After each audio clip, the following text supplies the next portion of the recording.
तो good morning दोस्तों। आदि कैलाश यात्रा एपिसोड का स्वागत है। रात को हम आ गए थे नारायण आश्रम, है ना। और ये हमें मिला था यहाँ पे स्टे रुकने के लिए। खाना यहाँ पे बहुत अच्छा था, 600 रुपये पर पर्सन था।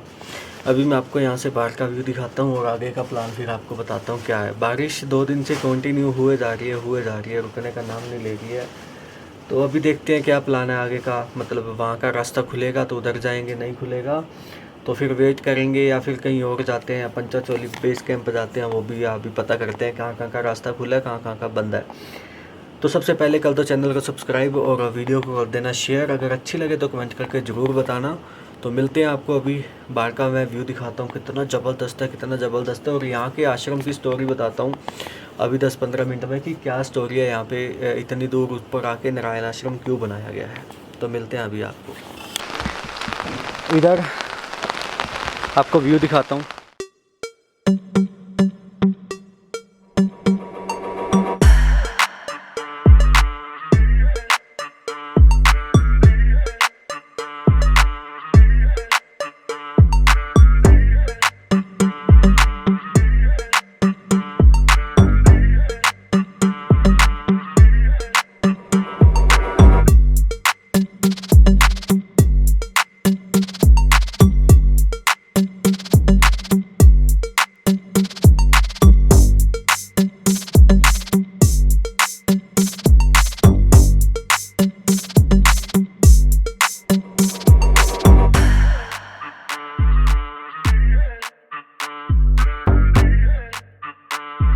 नारायण स्वामी जी कर्नाटका मैसूर राजघराने से थे।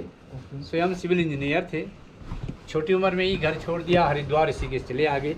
वहाँ पे उन्होंने अध्ययन किया। अध्ययन करने के बाद उत्तरकाशी में रहे और फिर गुजरात चले गए। उनके साथ स्वामी शिवानंद जी, चिदानंद, माधवानंद, इन लोगों ने भी अध्ययन किया। स्वामी शिवानंद जी का ऋषिकेश में है, चिन्मयानंद जी का मुंबई में है। नारायण स्वामी जी गुजरात चले गए। उनके भक्त लोगों का स्वामी जी लोग कैलाश मानसरोवर यात्रा जाना चाह रहे हैं, अगर आप जाना चाहते हैं तो व्यवस्था करते हैं। तो 1935 के पीरियड में वो तो अल्मोड़ा टनकपुर से ही पैदल आना होता था। तो अल्मोड़ा से ही पैदल कैलाश मानसरोवर यात्रा के लिए निकले।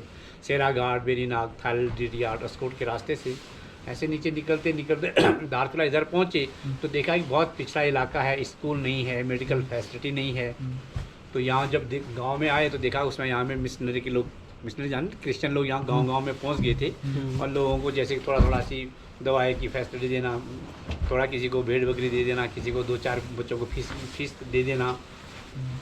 तो नारायण स्वामी इनको लगा कि कहीं ये लोग जो है क्रिश्चियन कन्वर्ट, एक तो भूटिया जनजात के लोग हैं, पढ़े लिखे नहीं है, एजुकेशन नहीं है, मेडिकल फैसिलिटी नहीं है। तो फिर कैलाश यात्रा चले गई। यात्रा करके वापस लौट करके धारचूला तक चले गए थे। फिर धारचूला के पास में NHPC कॉलोनी है, तपोवन 2 वार्ड में, वहाँ पे नेचुरल हॉट वाटर स्प्रिंग भी है। तो वहाँ पे जो है वो अपने रुके। उन्होंने उनसे इच्छा व्यक्त की कि अगर हम इस क्षेत्र में कहीं रहना चाहें तो जगह कहाँ मिलेगी। और वहाँ भी घुमाते घुमाते सोसा गांव में लेके आए। लास्ट गांव पड़ा सोसा। वहाँ के लोगों ने थोड़ी सी उनको जगह दे दी। तो गांव के नीचे वो घास फूस की झोपड़ी बनाने की तैयारी में थे। यहाँ नीचे प्राइमरी टीचर थे ईश्वरदत्त पांडे जी, वो उनके संपर्क में आए और उन्होंने उनको इस क्षेत्र में घुमाते लाए। तो ये जगह उनको बहुत पसंद आई। सामने पे एक पत्थर है, वहाँ पे जैसे ही बैठे तो एकदम से भाव समाधि हो गई। उनको लगा कि पवित्र भूमि है। तो उन्होंने लोग गांव वालों से बोला कि वहाँ के वजह हमको यहाँ पे जगह दे दीजिए। फिर उन्होंने 35-36 में इसका कटिंग करके, एक छोटा सा पहाड़ टीला था, इसका कटिंग करके शुरू कर दिया।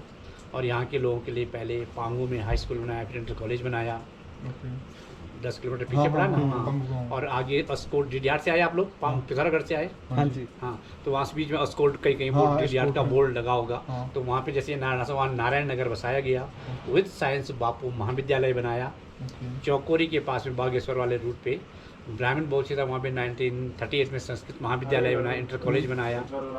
और इस क्षेत्र में जो है उन लोगों ने जो है स्कूल बनाई। पिथौरागढ़ में 1950 में मेड इन जर्मन से लेके एक्सरे मशीन लगाई। फिर ये सोसा गांव में जिन्होंने जगह दी थी वहाँ पे 10 बेड का उन्होंने हॉस्पिटल बनाया। उनके एक भक्त थे कर्नल वेंकट राघवन मद्रास के, तो उन्होंने डोनेट किया और उनकी बेटी के नाम से शांता मेडिकल के होम के नाम से 1950 में 10 बेड का हॉस्पिटल बनवाया।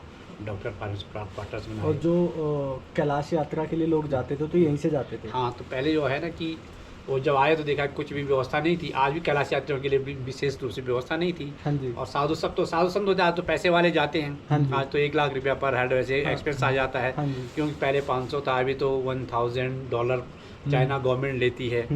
अभी 2019 के बाद तो फिर बंद हो गया। 19-20 19 तक गई थी, 20-21 कोरोना में चले गया और फिर लेह लद्दाख से वाद विवाद बढ़ गया। तभी कब शुरू होगी इसका कोई नहीं है। आज भी हम फिर नारायण स्वामी का छोटे उम्र में ही उनका स्वास्थ्य खराब हो गया। 55 में यहाँ से चले गए और चित्तरंजन दास हॉस्पिटल कलकत्ता 1956 में उनका शरीर छूट गया और गंगा सागर में जल समाधि गई। ये मुंबई पब्लिक ट्रस्ट 1950 के अंतर्गत रजिस्टर्ड हो गया। चैरिटी कमिश्नर बड़ौदा इसका ऑडिट करता है। आज हम इस इलाके में गरीब बच्चों को पढ़ाते हैं, स्कॉलरशिप देते हैं, टाइम टाइम पे मेडिकल कैंप लगाते हैं, वेदांत ध्यान योगा पे यहाँ पे क्लासेस चलती हैं। इस प्रकार से ये चलता रहता है। और जब भी दैवीय आपदा आती है, कभी ऐसी कोई कैजुअलिटी हो जाती है तो गवर्नमेंट से पहले रिलीफ फंड में हम लोग जो है उन लोगों की मदद करते हैं, खाने पीने की, ब्लैंकेट की। और जो यहाँ से यात्रा होती थी कैलाश मानसरोवर की, वो कब बंद हुई यहाँ से? ऑलरेडी पहले यहाँ पे जो है कैलाश यात्रा चलती थी। 1962 चाइना सन के बाद सेपरेटली बंद हो गई। फिर चाइना के साथ थोड़े संबंध बने तो 1981 से फिर ये कैलाश मानसरोवर यात्रा शुरू हुई, प्रतिबंधित यात्रा जिसमें लिमिटेड ही लोग जा पाते थे। हाँ जी। और फिर ये चलते चलते काफ़ी अब कॉस्टली भी हो गई थी। अभी फिर ये 2019 तक कैलाश यात्रा चली।